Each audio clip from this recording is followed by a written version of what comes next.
Global air and ocean temperatures reached alarming all-time record highs. And given that we're bordered by the Himalayas to the north and an elongated 7,500-kilometer coastline, India's vast and varied geography is particularly vulnerable to climate change. In fact, more than 80% of our population lives in districts that are at risk of facing climate-induced disasters. And the urgency and the impact of this climate crisis has awakened an environmental revolution that's powered by activists, business leaders, policymakers, and everyday citizens sitting in this very room. And given, when it comes to Pooja, the alarming situation that our planet has been facing, it is only fitting that we kick off the day by highlighting the crucial crisis, especially what we are in currently. And according to the Health Ministry data, for example, between the 1st of March and the 18th of June of this year alone, over 110 people pan-India have lost their lives after suffering from heat stroke alone. Moreover, the data also indicates over 40,000 suspected cases of heat stroke alone in the past 3.5 months alone. That said, and Amita, you're absolutely right, and here at the inaugural India Climate Summit, we are privileged to be joined by distinguished voices that have championed the cause of climate change for decades, alongside incredibly passionate young change makers that are dedicated to raising awareness and protecting the future of our planet. We're also fortunate to have key policymakers and visionaries among us ready to engage in thought-provoking discussions focused on initiating change at the grassroots level and willing to explore the vital steps that we must take collectively to embrace a more sustainable future, to make a more sustainable future a reality, in fact, our reality. Absolutely. So let's get started. And when it comes to putting it context for today's discussion, we would like to begin by treating you to an audio visual that offers an overview of some of the stark on-ground realities with respect to climate change and why the current scenario calls for urgent action. Ladies and gentlemen, welcome, good morning. We ask you that you please now turn your attention to the LED screens for a special presentation. Have a look.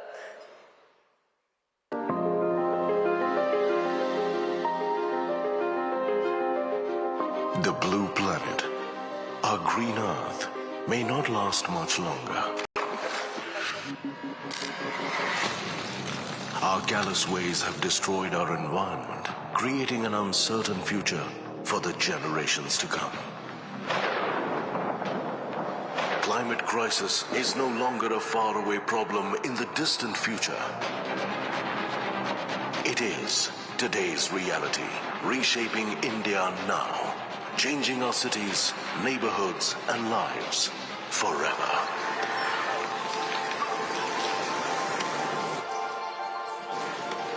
The future thus depends on the timely solutions and decisive action taken by the nation's leaders.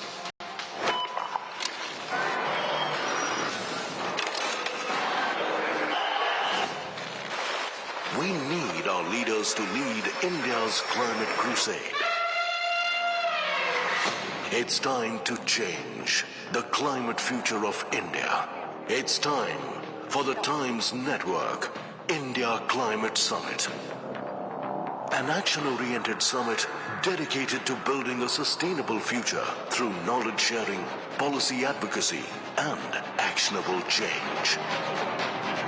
With a white paper that delves in the depth of the matter and sets the agenda for the path to be taken. Ladies and gentlemen, let's begin the conversation to meet our climate goals. Welcome to the Times Network India Climate Summit.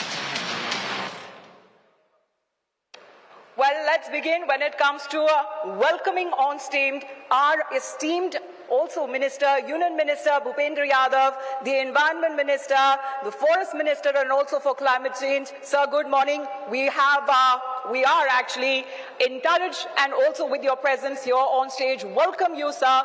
This is a moment that we all need you to clap our hands and also join in welcoming Mr. Bhupendra Yadav, the Union Minister, on stage with us.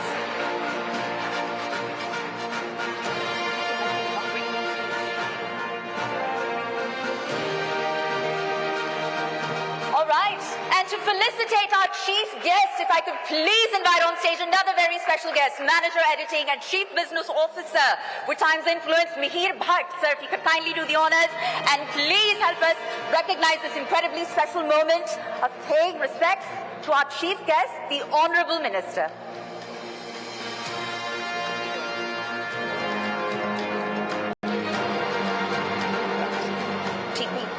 All right, Mihir, we request you to come back on stage. All right. As we have welcomed the Union Minister as well, this is the Times Now network as far as today. That also marks the beginning of a path-breaking initiative as well. So welcoming Shri Bhupendra Yadav, the esteemed speakers as well, who are joining us here in this summit. All right. All right. So, ladies and gentlemen, it's not every day that we're joined by a policymaker who is completely shaping India's sustainability agenda. And sir, given that you've chosen to grace the occasion, it really speaks to the caliber of this audience and your own passion behind the cause. You've long been a crusader behind India and climate change, and we ask that you please now approach the dais to deliver the address. Thank you so much, sir. Kindly please do join us on stage.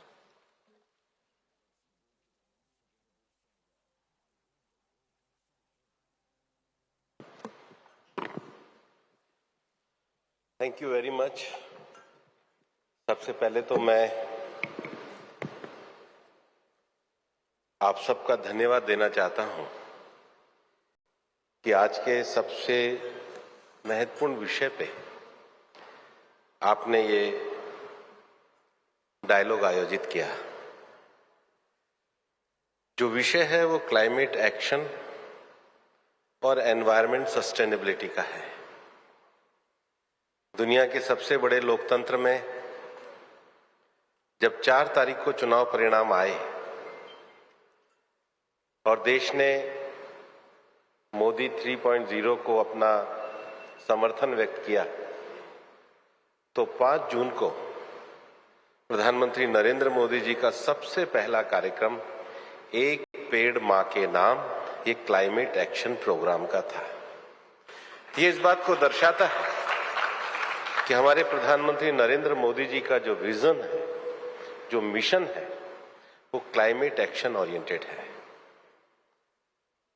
मेरे सामने जो चित्र था उसमें धरती के 2 भाग थे, एक हरा भरा था और एक हमारे द्वारा धरती को दिया गया गिफ्ट माने चैलेंज का था। और इसलिए जो पेरिस एग्रीमेंट दुनिया में 2015 में हुआ था, उसमें इस बात को मान्यता दी गई थी कि जो कल्चरल वैल्यूज धरती को अपनी मां के समान मानते हैं, दुनिया उसको रिकॉग्नाइज करती है।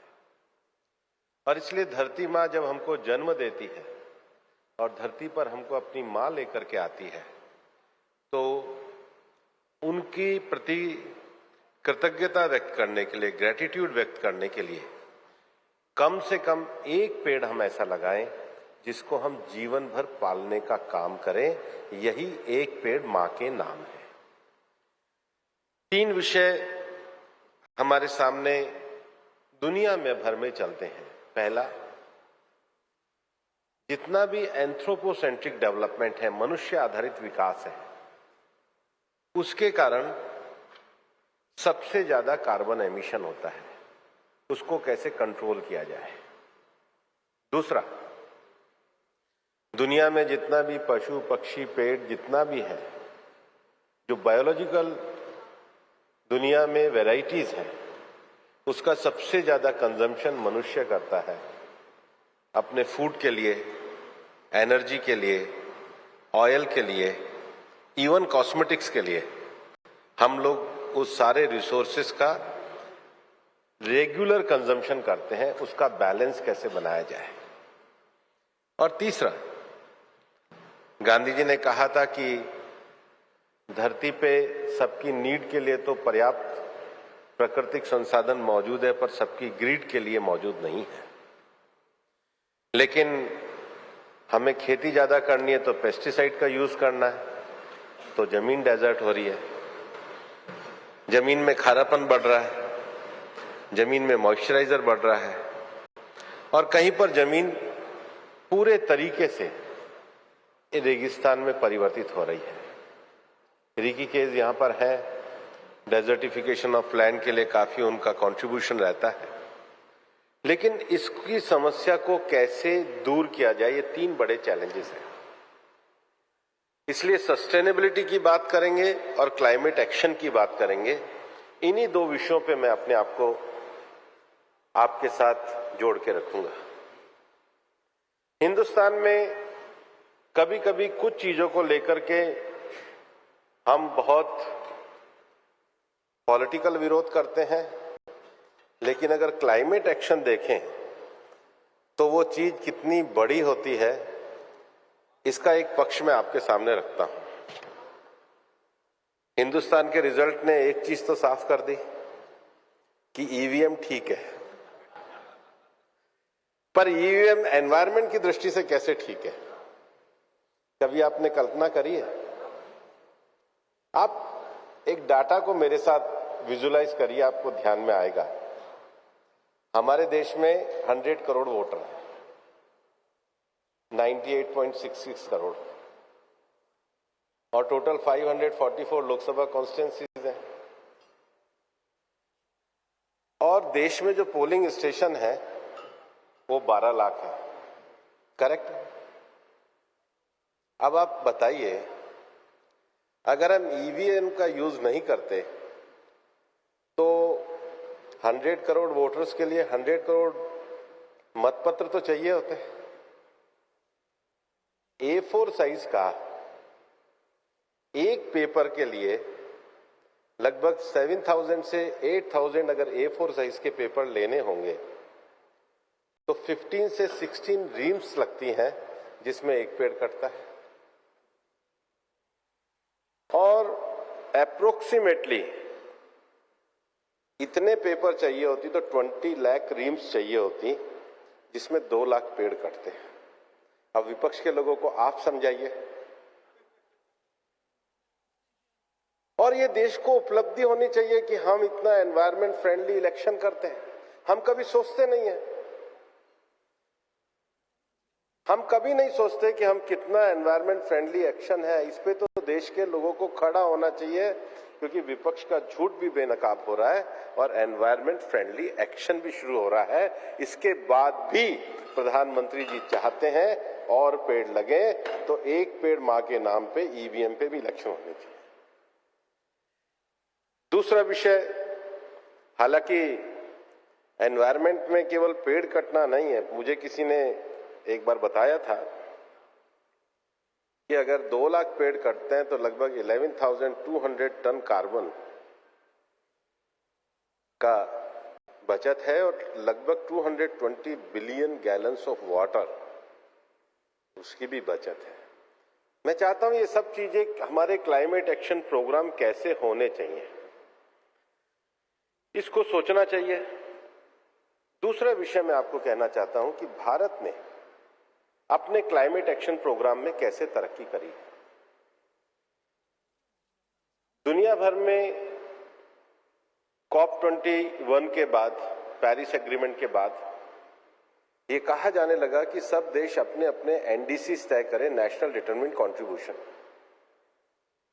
और सब देश ग्रीन हाउस गैस इन्वेंट्री पे अपनी बायनियल रिपोर्ट, द्विवार्षिक रिपोर्ट प्रदान करें।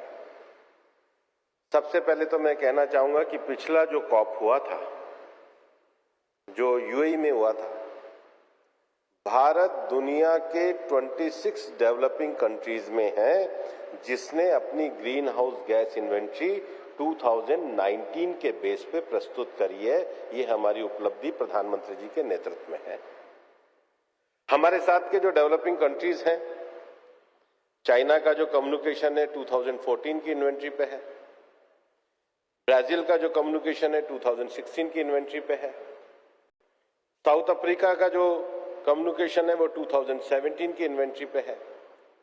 हमने दुनिया को ये विषय कहा है कि हम जो अपनी ग्रीन हाउस गैस एमिशन की जो इन्वेंट्री है वो लेटेस्ट डेटा के आधार पर दे रहे हैं। और भारत ने जो अपनी ग्रीन हाउस गैस की जो इन्वेंशन की जो इन्वेंट्री दी है उसमें हमने 87 किस्म की स्टडी करी है, जिसमें ICFRE, IIMs, IITs, उसके साथ ही साथ 27 नोडल मिनिस्ट्रीज और उसके साथ ही independent experts, NGOs, think tank, इन सब के पूरे आइडिया लेकर के हम लोगों ने ये अपनी इन्वेंट्री दी है। और मैं आपको ये कहना चाहूंगा कि भारत दुनिया की 18% 18% ह्यूमन पॉपुलेशन को रखता है। हमारा जो कार्बन एमिशन है वो लेस देन 4% है। लेकिन जो सबसे इंपॉर्टेंट फीचर जो हमको जानना चाहिए पिछले 10 साल में प्रधानमंत्री नरेंद्र मोदी जी के नेतृत्व में, जो हमारा एनुअल ग्रोथ रेट है, जिसको हम CAGR cumulative annual growth rate कहेंगे, जो इकोनॉमिक ग्रोथ रेट है वो 7% है। और हमारा जो क्यूमुलेटिव एनुअल ग्रोथ रेट जो हमारा एमिशन का है वो 4% है। मतलब हमारा इकोनॉमिक ग्रोथ रेट ज्यादा है। ये भारत के ग्रीन ग्रोथ की सबसे बड़ी कहानी है, जिसको हमको समझना चाहिए। और इसलिए 11 सालों में हमने अचीव क्या किया?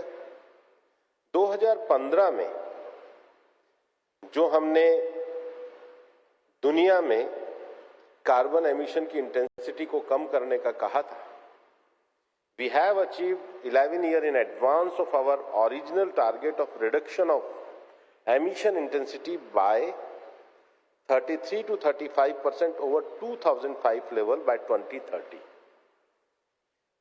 As a proactive nation, India has already revised the target of reduction of emission intensity by 45% by 2030 over 2005 level in its revised NDC submitted last year.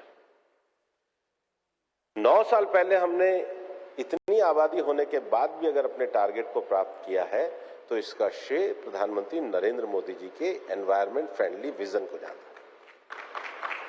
दूसरा, जो नॉन फॉसिल फ्यूल सोर्सेस की बात हम करते हैं, India share of non fossil fuel sources based installed capacity of electricity generation in 2023 is more than 41%.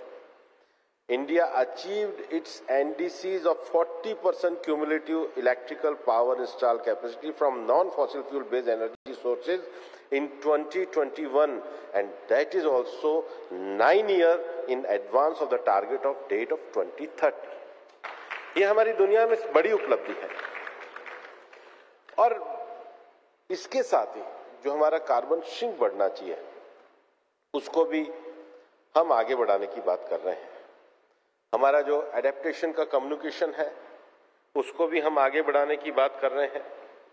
और मैं यहां पर यह कहना चाहता हूं कि जो हमारे देश के इथोस हैं, जो हमारे देश के वैल्यूज हैं, वो वैल्यूज जो हैं वो पूरी तरीके से नेचर ओरिएंटेड है। लेकिन दो विषय बहुत अलग अलग है हमारे देश में। एक विषय है कि जो हमारी फिलोसॉफिकल वैल्यूज हैं, उसको हमें टेक्निकल एडवांसमेंट के साथ जोड़ना चाहिए, ताकि हमारी वैल्यूज और टेक्नोलॉजी अलग अलग ना हो। मान लो उपनिषद में विषय कहा जाता है, मैं बहुत नए एक अलग तरीके से विषय को आपके सामने रख रहा हूं। मान लो एक उदाहरण के लिए मैं कह रहा हूं कि उपनिषद का श्लोक आता है, ईशावास्यम इदम यत्किंच जगत्याम जगत तेन तक्तेन भुजिक्ता मां गृध कस्य सुदादन। ये जो सब कुछ है ईश्वर का है, इसको त्याग पूर्वक भोगते हुए चलो। मतलब माइंडलेस कंजम्पशन की जगह माइंडफुल यूटिलाइजेशन हो। अब ये कैसे हो सकता है इस कलेक्टिव सोसाइटी में? हम सब बैठ करके यहाँ क्लाइमेट चेंज की बात कर रहे हैं, लेकिन ये एसी से हो तो कार्बन एमिशन ही रहा है। तो इतना माइंडफुल यूटिलाइजेशन हो कि टेक्नोलॉजी भी ऐसी हो कि हम यहां से बाहर निकलें तो ये एसी और लाइट ऑटोमेटिक बंद हो जाए। हमें टेक्नोलॉजी को इस प्रकार से जोड़ना होगा कि टेक्नोलॉजी में उतना ही उपयोग करना है जितना हमें आवश्यक है। मैं कई बार जब मिशन लाइफ की बात चली और मैं कई ऑफिसेज में गया, तो मैंने कहा कि क्या एडेप्टेशन प्रैक्टिस ऐसी नहीं हो सकती कि ऑफिस में सबका एक कॉमन लंच प्लेस हो, तो लंच के समय में बाकी सारे ऑफिस की लाइट बंद हो जाए, सब एक जगह आ जाए। उससे सोसाइटी का मेलजोल भी बढ़ेगा और सेविंग होगा। ये जो मिशन लाइफ प्रधानमंत्री जी का जो पूरे दुनिया भर में उन्होंने एक मिशन दिया है, ये ठीक है कि मिटिगेशन मेजर्स हम गवर्नमेंट की पॉलिसीज के द्वारा करेंगे, adaptation practices as a society करेंगे, पर एज ए ह्यूमन बीइंग अपने पर्सनल बिहेवियर से हम कैसे एनवायरमेंट फ्रेंडली लाइफस्टाइल जी सकते हैं। मैं कई बार ये कहता हूं कि हमारे अंदर रिलीजियस सेंस होता है, हमारे अंदर सोशल सेंस होता है, हमारे अंदर सिविक सेंस होता है, लेकिन एनवायरमेंटल सेंस हमारे मन में कब आएगा। एनवायरमेंटल सेंस का अर्थ ये नहीं है कि हम एनवायरमेंट पे बहुत अच्छा भाषण दे सकते हैं। एनवायरमेंट सेंस का अर्थ ये है हम जहां जिस जगह पर खड़े हैं अपने व्यक्तिगत व्यवहार में वो कौन सी चीजें ला सकते हैं जो माइंडलेस यूटिलाइजेशन की जगह माइंडफुल कंजम्पशन की ओर ध्यान दें। और यही प्रधानमंत्री जी का मिशन लाइफ है। और इसलिए आप देखेंगे कि दुनिया के देशों में जो भी अब मल्टीलेटरल फोरा पे जो डिस्कशन होते हैं, चाहे G7 में हो, चाहे G20 में हो, चाहे कॉप में हो, वहां सब जगह सबसे ज्यादा तो जोर दिया जाता है वो सस्टेनेबल कंजम्पशन पे दिया जाता है। और सस्टेनेबल कंजम्पशन आपने भी अपने डिबेट का एक टॉपिक बनाया है। और इसलिए मेरा ये कहना है कि भारत ने प्रधानमंत्री जी के नेतृत्व में कुछ क्लाइमेट एक्शन प्रोग्राम बनाए।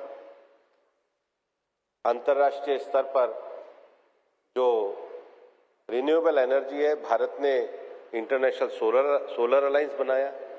आज उसका हेडक्वार्टर भी गुड़गांव में है। जितना एनवायरनमेंट में हीट वेव से लेकर के जो तूफान आ रहे हैं उसके लिए coalition for disaster resilience infrastructure बनाया। कैबिनेट ने उसको भी एक इंटरनेशनल ऑर्गेनाइजेशन का दर्जा दिया है। दुनिया में बायोलॉजिकल डाइवर्सिटी को सेव करने के लिए हमारे जो बिग कैट्स हैं, जो उनको प्रिजर्व करने के लिए, कंजर्व करने के लिए भारत ने इंटरनेशनल बिग कैट अलायंस जैसा ऑर्गेनाइजेशन बनाया। जो इंडस्ट्रियल सेक्टर ऐसे हैं जिन इंडस्ट्रियल सेक्टर में जिसको हार्ड टू अबेट कहते हैं, एल्यूमिनियम सेक्टर है, ट्रांसपोर्टेशन का सेक्टर है, स्टील सेक्टर है, वहां कैसे ग्रीन टेक्नोलॉजी करी जाए। भारत ने स्वीडन के साथ मिलकर leadership for industrial transformation lead IT हम कहते हैं वो बनाया। और अभी जब पिछला कॉप हुआ तो प्रधानमंत्री जी ने स्वीडन के प्रधानमंत्री के साथ लेड IT 2.0 को सेकेंड फेज को उसको लॉन्च किया। और दुनिया भर में हमने ग्रीन क्लाइमेट फंड की अब बात करी है कि जितने भी मीडिया से लेकर सामाजिक संस्थाएं अपने क्षमताओं का जो उपयोग है वो धरती को हरा भरा करने में करें। और कम से कम हम कंक्रीट के जंगल हमने बनाए हैं, एक पेड़ कहीं तो अपनी मां के नाम पे लगाकर उनका स्मरण करें ताकि धरती मां को बचाने का काम करें। और दुनिया में जब हम आबेजान की कॉप में गए थे तब ये कहा था कि ये डेजर्टिफिकेशन को, पेस्टिसाइड को रोकने का एक तरीका क्या हो सकता है। तो हमने ये कहा कि भारत ने प्रधानमंत्री जी के नेतृत्व में सॉइल हेल्थ कार्ड करा। उन्होंने कहा सॉइल हेल्थ कार्ड क्या? हमने देश में 30 करोड़ किसानों को सॉइल हेल्थ कार्ड ये दिया है, अपनी खेत में उतना ही फर्टिलाइजर का उपयोग करो जितनी आपकी सॉइल की ताकत बताती हो, अल्टीमेटली इसको कम करो। लेकिन इसको पहचान होना, इसको जानकारी होना, इसको एक्शन ओरिएंटेड बनाना, ये देश ने पिछले 10 सालों में प्रधानमंत्री जी के नेतृत्व में किया है। हमारी चुनौतियां ज्यादा हैं, लेकिन मैंने आपको पहले बताया कि जो हमने अपना 3rd नेशनल कम्युनिकेशन दिया है और इनिशियल एडेप्टेशन कम्युनिकेशन दुनिया में भी दिया है, वो इस बात को दर्शाता है कि हमारा देश उन चुनौतियों के साथ दुनिया की 18% जनसंख्या को रखते हुए भी ग्रीन ग्रोथ की ओर बढ़ रहा है। और ये ग्रीन ग्रोथ प्रधानमंत्री जी के मिशन लाइफ और एक पेड़ मां के नाम जैसे इनिशिएटिव से आगे बढ़ रहा है। मैं फिर ये कहना चाहूंगा कि दुनिया में हमारे जो इथोस और वैल्यूज हैं उसको हमें मॉडर्न लाइफस्टाइल के साथ जोड़ना चाहिए। दुनिया 2 तरीके से चलती है। लास्ट बात मैं कहने जा रहा हूं, एक वो लोग हैं जो कैटास्ट्रोफिक हैं, कहेंगे सब कुछ खराब हो गया है, सब कुछ बर्बाद हो गया है। एक वो लोग हैं जिनको मैं नया नाम देता हूं टेक्नो ऑप्टिमिस्ट है कि हम टेक्नोलॉजी से सब बदल देंगे। हमें इसके बीच का रास्ता निकालना होगा जहां पर रोने से भी काम नहीं चलेगा, टेक्नोलॉजी का भी सदुपयोग होगा और ये बीच का रास्ता मिशन लाइफ है जिस पे भारत दुनिया का नेतृत्व कर रहा है। आप सब इससे जुड़े। बहुत बहुत धन्यवाद।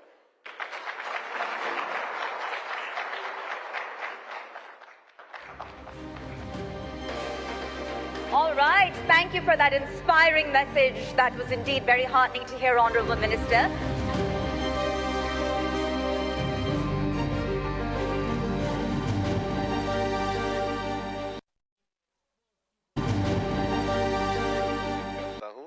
हमारी नई कैंटीन में आइए, हाइजीनिक भी है। चलिए, let me also ask you, on the day we are meeting for climate change and sustainability summit, we're seeing problems of waterlogging across Delhi. We are in the national capital. There are members of parliament. Ram Gopal Verma जी का एक बड़ा viral video चल रहा है जहां उनके staff के लोग उन्हें उठाकर गाड़ी में बिठा रहे हैं पार्लियामेंट जाने के लिए। और ये हाल है लोधी एस्टेट, जो कहते हैं ना कि लटियंस दिल्ली में है। Why have we come to this stage? देखिए, जो लोकल गवर्नेंस है स्टेट्स की, क्योंकि ये ऐसे मुद्दे हैं जिस पे हमको काम करना है। मैंने दिल्ली सरकार को कहा भी और हमने प्लास्टिक बैन किया भी है। और मैं कितना हम लोगों को बार बार छापे भी कर रहे हैं, लेकिन हम जानते हैं दिल्ली में जिस तरह की इंडस्ट्रियल दुर्घटनाएं लोगों ने देखी हैं, लोगों को छोटी छोटी जगहों पे जो इंडस्ट्री और दिल्ली सरकार वहां पे बैठी हुई है, वहीं पर ये छोटी छोटी प्लास्टिक की शीट्स बन रही है। कितनी बार हमने उनके इंडस्ट्री डिपार्टमेंट को भी ये कहा है कि भाई ये सब बंद कराओ। और मेरा तो यहाँ भी ये कहना होगा, आजकल एक चीज बहुत अच्छी हुई है कि प्लास्टिक बोतल की जगह ये आ गई है, लेकिन एक छोटा सा भी ध्यान रखें कि जब हम फूल का गुलदस्ता खरीदने जाएं तो उसको ये कहें कृपया इस पे प्लास्टिक ना लपेटें। अब ये जो पर्सनल बिहेवियर में जब तक ये सेंसिटाइजेशन नहीं होगा, और प्लास्टिक की थैली जाम होना सबसे पहला कारण है वाटर लॉगिंग का। हमको सबको अपने व्यक्तिगत व्यवहार में भी करना होगा और लोकल गवर्नेंस पे भी इसको ध्यान देना होगा। आज जब हम बात कर रहे हैं, we have gone through a very tough summer. Temperatures in many parts of the country exceeding 50 degrees. Forests have been cut and we see our hill stations, चाहे आप हिमाचल चले जाएं, चाहे आप उत्तराखंड चले जाएं, पेड़ों को बहुत काटा गया है। चलिए, ईवीएम पर तो भरोसा वापस आ गया है और बैलेट पेपर के लिए पेड़ नहीं कटेंगे। शायद विपक्ष आपकी बात से समर्थन करेगा, लेकिन फिर भी पेड़ तो कट रहे हैं, चाहे वो हाईवे बनाने के लिए, चाहे वो रेल लाइन बनाने के लिए। और टेम्परेचर्स पे जो इनका इम्पैक्ट है, how do we deal with this? दो तरह के एरिया हैं, एक जिसको हम डेवलपमेंट एक्टिविटी के लिए उपयोग में लेते हैं, लेकिन दूसरा ऐसा है कि हम कंपनसेटरी अफॉरेस्टेशन के लिए उतनी ही लैंड को लेने का काम करते हैं। और फॉरेस्ट सर्वे ऑफ इंडिया के द्वारा हम लोग लगातार हर 2 साल में सर्वेक्षण करते हैं। और केवल फॉरेस्ट को पेड़ लगा हुआ ऐसा मत मानिए, जो हमारा काफी सघन फॉरेस्ट है, मीडियम फॉरेस्ट है या सामान्य रह गया है, उसका भी पूरा विश्लेषण हम लोग करते हैं। तो कंपनसेटरी फॉरेस्टेशन की एक्टिविटी को हम बढ़ाने का काम करते हैं। अभी मैं पिछले दिनों उत्तराखंड के दौरे पे गया था और उत्तराखंड में बड़ी संख्या में आग लगी थी, चीड़ के पेड़ के कारण लगी थी। बीच में सोशल फॉरेस्ट्री के कारण कुछ इस प्रकार के इंटरवेंशन हुए कि कुछ ऐसी स्पीशीज हमारे फॉरेस्ट में आई जिनमें आग ज्यादा पकड़ते हैं और नेटिव स्पीशीज को कम भी किया गया है। हमने अभी अपने डिपार्टमेंट की तरफ से हर डिस्ट्रिक्ट को ये डायरेक्शन दिया है कि ज्यादा से ज्यादा जो नए पेड़ लगाए जाए वो नेटिव स्पीशीज के लगाए जाए, केवल ऑर्नामेंटल ना लगाए जाए। क्योंकि हम पेड़ जो लगाते हैं, केवल ये मत समझना कि अपने को हरियाली देखने के लिए, पक्षियों का भी बसेरा होता है। बिना बर्ड्स की चहचहाट के भी ये दुनिया नहीं रह सकती है। उस पर हम लोग काम कर रहे हैं, फॉरेस्ट नर्सरी पे काम कर रहे हैं, शहरों में नगरवन बनाने के लिए काम कर रहे हैं। जो डिग्रेडेड फॉरेस्ट लैंड है, वो डिग्रेडेड फॉरेस्ट लैंड को किस प्रकार से बढ़ाया जाए, इसके लिए अब हमने एक ग्रीन क्लाइमेट फंड और इसमें भी हम लोगों ने काफी ज्यादा आगे बढ़ाने का काम किया है। और मैंने अपने वक्तव्य में भी कहा था कि जो हमारे एनडीसीज के 3 टारगेट हैं, पहला टारगेट तो कार्बन एमिशन को कम करना, दूसरा टारगेट हमारे रिन्यूएबल एनर्जी को बढ़ाना, और तीसरा टारगेट जो है वो ग्रीन श्रिंक को बढ़ाना है, ग्रीन एरिया को। और अभी तक भारत में ऐसा हुआ था कि हम केवल जो मध्य भाग है जमीन का उसी में देखते थे, लेकिन प्रधानमंत्री जी के द्वारा मैंग्रोव को भी, क्योंकि आपकी जब शुरू में जिन्होंने इंट्रोडक्शन दिया था उन्होंने भी कहा था कि हमारे पास 7,500 किलोमीटर लंबी समुद्री सीमा है और हम ताउत के, आम्फान जैसे तूफान भी देख चुके हैं, तो मैंग्रोव शील्ड के रूप में काम करता है। इसलिए हमने पिछले बजट में प्रोजेक्ट मिस्टी को अनाउंस किया, जिसमें मैंग्रोव सी शोर इंटेंजिबल इनकम करके हमने एक प्रोग्राम को चलाया और पहली बार हमने मैंग्रोव को समुद्री क्षेत्रों में लगाने का काम किया। लेकिन इसके साथ ही साथ जो हमारी बायो रिसोर्सेज हैं, जो नेचुरल रिसोर्सेज हैं, उसके प्रोटेक्शन को लेकर भी हम इन सब प्रोग्रामों के माध्यम से काम कर रहे हैं। How soon will we see changes in summer temperatures? Temperature rise की समस्या कोई पूरे भारत की समस्या नहीं है, दुनिया भर की समस्या है। और आईपीसीसी की जितनी रिपोर्ट आ रही हैं वो इस बात को बता रहे हैं कि दुनिया में कार्बन एमिशन जो बढ़ रहा है उसके कारण धरती का टेम्परेचर बढ़ रहा है। इसलिए हर देश अपने अपने एनडीसीज के टारगेट तय करता है। भारत ने जो अपने एनडीसीज के टारगेट तय किए, चाहे रिन्यूएबल क्षेत्र में टारगेट तय किए हों, चाहे कार्बन एमिशन को कम करने के किए हों, भारत ने उन टारगेट्स को प्राप्त करा है। लेकिन इसमें जो दूसरा बड़ा विषय है कि दुनिया में अगर समान विकास चाहिए तो आज के 10 साल पहले जो तय हुआ था कि जो डेवलप्ड कंट्रीज हैं वो डेवलपिंग कंट्रीज को फाइनेंशियल सपोर्ट और टेक्नोलॉजिकल सपोर्ट करवाएं, ये दुर्भाग्य से विषय नहीं हो पाया। इस बार जो बोको में जो कॉप होने जा रही है उसमें जो न्यू क्वांटिफाइबल गोल जो दुनिया ने तय किए हैं वो सबसे बड़ा चर्चा का मुद्दा है। और मुझे लगता है जिन्होंने सबसे ज्यादा हिस्टोरिकल एमिशन किया है वो इस रिस्पॉन्सिबिलिटी में आगे आए। और भारत ने तो पिछले 10 सालों में प्रधानमंत्री जी के नेतृत्व में दुनिया के सामने जो लक्ष्य रखे हैं उनको पूरा ही किया है। ये भारत की सबसे बड़ी उपलब्धि है। We have also declared that we will be a net zero country and the target of net zero will be achieved by 2070. What is the progress? And when you work with ministries like oil and gas, renewable energy, power sector, are we working at cross purposes? How do you balance the two sides? देखिए, दुनिया के जिन देशों ने लक्ष्य दिया है, भारत ने भी नेट जीरो का लक्ष्य अपना 2070 का दिया है। मिनिस्ट्री ऑफ एनवायरनमेंट जो है वो एक नोडल एजेंसी का काम करती है, लेकिन अगर नेट जीरो के लक्ष्यों को प्राप्त करना है तो हमें ऐसे परिवहन के साधनों को बढ़ाना पड़ेगा जो कम एमिशन करते हो, सार्वजनिक परिवहन के साधनों को, स्मार्ट सिटी को, वेस्ट मैनेजमेंट को, टेक्नोलॉजिकल चेंज को, ग्रीन एरिया को बढ़ाने को, वाटर कंजर्वेशन को, क्लीनिंग ऑफ रिवर को, ये सारे विषय हैं। और इसलिए इसके लिए देश में एक समिति बनी हुई है।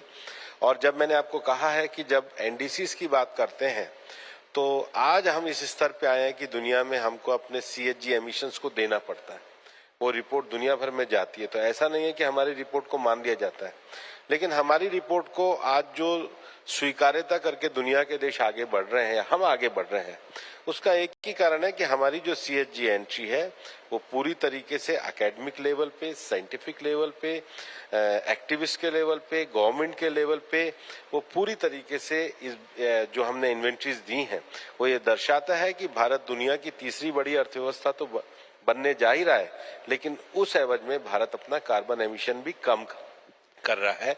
ये हमारे एक बैलेंसिंग विकास को दर्शाता है। You very rightly said in your opening address that हमें अपने जीवन में कुछ चेंजेस लाने पड़ेंगे, अपने बिहेवियर में कुछ चेंजेस लाने पड़ेंगे। और मैं यहाँ बैठी ऑडियंस को और हमें जो देख रहे हैं टेलीविजन के माध्यम से उन्हें सबसे कहूँगी कि सोचना पड़ेगा हमें अपने एनवायरनमेंट के बारे में, अपने पर्यावरण के बारे में, और हम सबको अपने जीवन में, अपने दिमाग में ये चेंजेस लाने पड़ेंगे। लेकिन एक सवाल तो आपसे पूछूंगी, पार्लियामेंट के एनवायरनमेंट का आप क्या करेंगे? क्योंकि वहां के झगड़े चुनाव के बाद भी नहीं खत्म हो रहे। कभी सेंगोल पर आप उन पे हावी हो जाते हैं और कभी जय संविधान पर वो आप पे हावी हो जाते हैं। वहां का एनवायरनमेंट कैसे ठीक होगा? देखो, हमारी सरकार संविधान को पूरी तरीके से रक्षा करने के लिए तत्पर है, लेकिन अब दिक्कत यह है कि जनता तो हमें ही चुन रही है, तो उनको मानना चाहिए, विपक्ष में बैठ करके अपनी भूमिका को निभाना चाहिए। पार्लियामेंट को ना चलने देना, पार्लियामेंट में आप हमेशा यही चाहेंगे कि पार्लियामेंट चले ही ना, बहस हो ही ना, तो उनका आप क्या कर सकते हैं? हम चाहेंगे आइए, कंस्ट्रक्टिव बहस करिए, कंस्ट्रक्टिव आलोचना करनी हो करिए, लेकिन बहस से मत भागिए। पार्लियामेंट बहस के लिए है और विपक्ष ने पिछले कुछ समय में परंपराएं अच्छी नहीं करी। नए भवन का बहिष्कार करना ये समझ में नहीं आता है, और देश ने जब जब नए परिवर्तनों को किया है तो उनको पच नहीं पाएगा। लेकिन हम फिर भी कहना चाहेंगे कि सरकार बहस के लिए तैयार है, विपक्ष आए और रचनात्मक बहस करे। बाकी वो जितना एनवायरनमेंट बिगाड़ेंगे हम सुधारने का काम करेंगे। जय संविधान से कोई ऑब्जेक्शन है? क्या ऑब्जेक्शन है? तो वो कहते हैं आप जय संविधान पर भी ऑब्जेक्शन लगा। हम ऑब्जेक्शन नहीं लगाते, ओथ उतनी ही लेनी चाहिए जितनी संविधान में निर्देश की गई है, और संविधान में जो शब्द लिखे गए हैं उतना ही ओथ लेना चाहिए, चाहे किसी भी पक्ष के हो। अनावश्यक वो एक लिमिटेड चीज तय करिए। तो आपकी पार्टी से भी तो लोगों ने जय हिंदू राष्ट्र कहा है। मेरा मानना है कि हर सांसद का ये कर्तव्य होता है कि संसद में जितनी ओथ लेने की लैंग्वेज है उससे एक शब्द भी फालतू नहीं बोलना चाहिए। जाने से पहले बस एक चीज पूछूंगी, 2 एयरपोर्ट में डैमेज हुआ है पहली बारिश में, कुछ लोगों के हताहत होने की भी खबर है, जबलपुर में और नई दिल्ली के टर्मिनल 1 में।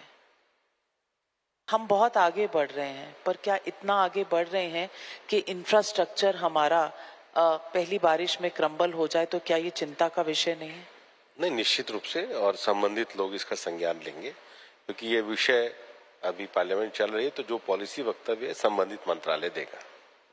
भूपेंद्र यादव जी हमारे साथ जुड़ने के लिए। नाविका जी, बीच में रोकना नहीं चाहिए, लेकिन अच्छी बात के लिए रोक रहा हूं। आपका ग्रुप देश का एक सबसे बड़ा प्रभावशाली मीडिया का ग्रुप है। आप लोगों को इन्फ्लुएंस करते हैं, आप जैसे एंकर लोगों को इन्फ्लुएंस करते हैं। राजनीति के भी प्रश्न पूछते रहिए, पर सबको कहते रहिए जीवन में एक पेड़ माँ के नाम पे जरूर लगाएं। बिल्कुल, एक पेड़ माँ के नाम पर। और हमने इस पूरे समिट में सबसे पहले आपके नाम पर 50 पेड़ लगाने का आपको सर्टिफिकेट भी दिया। तो हम कर्तव्यबद्ध हैं और हमने यहाँ सबको प्रेरणा देने के लिए ऐसा कदम उठाया है। और मैं रिक्वेस्ट करूंगी सभी लोगों को एक पेड़ माँ के नाम। और इससे पहले कि हम आपको जाने दें, एक व्हाइट पेपर है और जिसको रिलीज करने के लिए मैं मिहिर भट्ट को स्टेज पर आमंत्रित करूंगी, ताकि वो व्हाइट पेपर हम आपके कर कमलों द्वारा यहाँ रिलीज कर सके।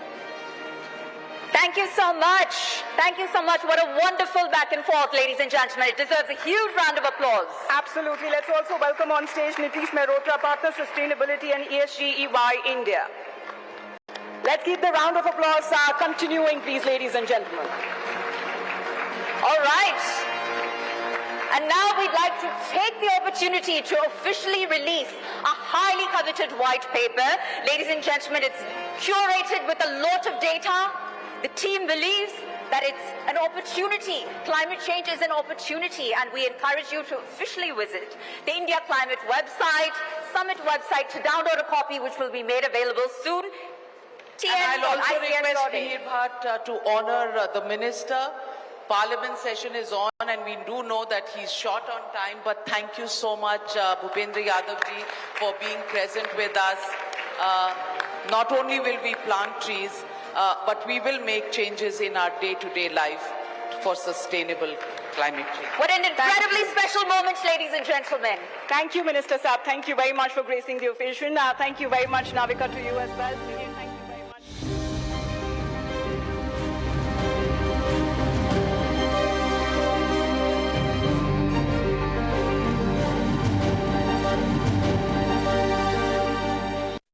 What, according to you, is climate change in today's day and time? How real is this danger? Are we as a country and as a world community even aware of the real dangers? And how close are those dangers right at our doorstep? Thank you. It's a pleasure to be here. Climate change is the defining subject of our times.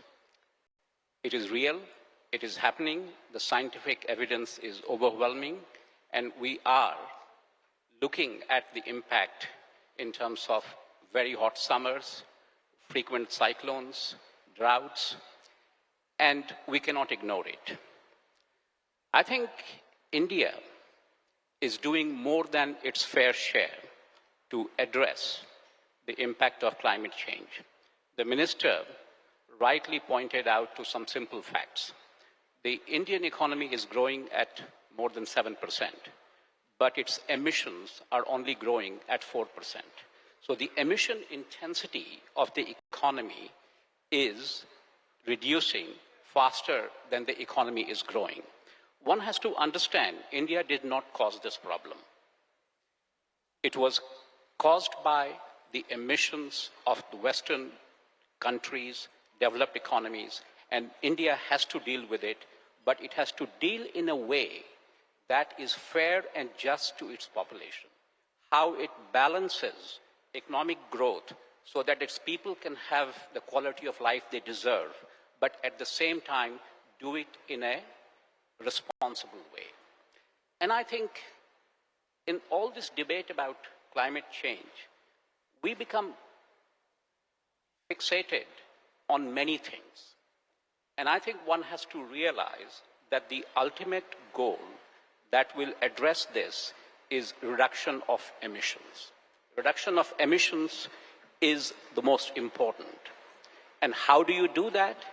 You transition to renewable energy, you transition to energy storage solutions that are green, and then ensure that our demand doesn't grow as fast as the Western standard of living. So all those things are going to be fairly important.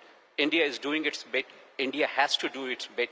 India cannot grow like the Western countries or even like China, simply because India started its developmental trajectory late. It doesn't have that luxury, and India has to show a way of doing things differently. So how really is that different? You know, though I have a set of questions that I will definitely ask you. But being a journalist, being someone who's very curious, and also because I do cover politics, I do remember the Prime Minister from the ramparts of the Red Fort speaking about the green hydrogen mission. We do know what happened when you had Nitin Gadkari, who drove into the parliament in that hydrogen car. So that's exactly, I think, how people identify the conversation around green hydrogen, sir. But what really is green hydrogen? How is it different from the other options that not just we as a country are looking at, but even the world is looking at? And in simple layman terms, what is the ability or what is the capacity of green hydrogen? Where do you place this in this entire climate change conversation? So, India has to decarbonize its grid. India has no choice but to use coal for much of its baseload powers for decades, because India cannot afford imported LNG for electricity production. The cost will be twice in terms of energy. India has hydroelectric power. Pumped storage is something that will help. But again, there are limits to how much you can do, because the ecological damage also has to be taken into account. Nuclear is an option, but India doesn't have uranium. So no matter what you do, you are reliant on thermal power for a while. So what India has rightly done is focused on renewables. And it is an amazing achievement. Today, India is among the world's lowest producer of solar power that we can see. And it actually has to be the leadership of the Prime Minister and, the corporate sector has risen up to the challenge. Wind is also growing, but the problem with renewables is that it is intermittent. We need energy storage solutions. Pumped storage will play. Fortunately, because of overcapacity in China, batteries are coming down in price. But ultimately for India, green hydrogen is going to be the solution for decarbonization. Let me explain why. Everyone talks about carbon capture and storage. Carbon capture and storage is not a feasibility for India because you need sequestration reserves, which often are found in Middle East, to some extent in United States and Northern Europe, but hardly anywhere else. So if we capture the carbon dioxide, we have to liquefy it, we have to ship it, we have to rent storage. It's just not a viability. So what we have to do is identify an energy storage solution and a decarbonization solution, and that is hydrogen. Now, hydrogen can be produced in many ways. It can be produced from coal, but 1 kilogram of hydrogen then will require 14 kilogram of emissions. You can produce from natural gas, that will require 9 kilogram. That is not a feasible thing for India. So what green hydrogen is that if you can use renewable energy to do electrolysis of water, then you produce green hydrogen, and the emissions are around 1 kilogram per kilogram of hydrogen. It's a very dense fuel. 1 kilogram of hydrogen has the equivalent energy of 3 liters of diesel, almost. So hydrogen becomes an alternate solution for India. Now, why it will do that is because you can electrify. Electrification is going to be fairly important, and battery electric vehicles will play a very important role so far as transportation is concerned. But batteries do not scale to heavy-duty trucks. They don't scale to industrial decarbonization. And this is where green hydrogen comes into play. Let me just tell you why this is important for India. Because carbon capture and storage is not a solution. The combination of renewables with energy storage solutions like hydrogen gives India a few priority areas to focus on. The first and foremost is energy independence.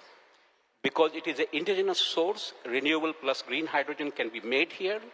The second most important thing is air quality in its cities. Air quality is a local pollution problem. It's different from greenhouse emission. That's a global problem. Now, when you electrify transportation fleet, you use hydrogen for trucks, then the air quality improves. And so it's a public health benefit for India. And the third thing is that it allows India to get to net zero. And there is a fourth thing. India can become a powerhouse in green hydrogen, and it can export. Who would have thought that India can actually become an energy exporter? And so there are some of the priorities that India has, and I'm happy to delve into these things later on. Sure, but I think it's a good point that we can push ahead. Because what I think about hydrogen and, being a chemistry student again, when you look at the periodic table, it's the most abundantly available chemical. But clearly, like you've explained, the entire process of electrolysis and much more.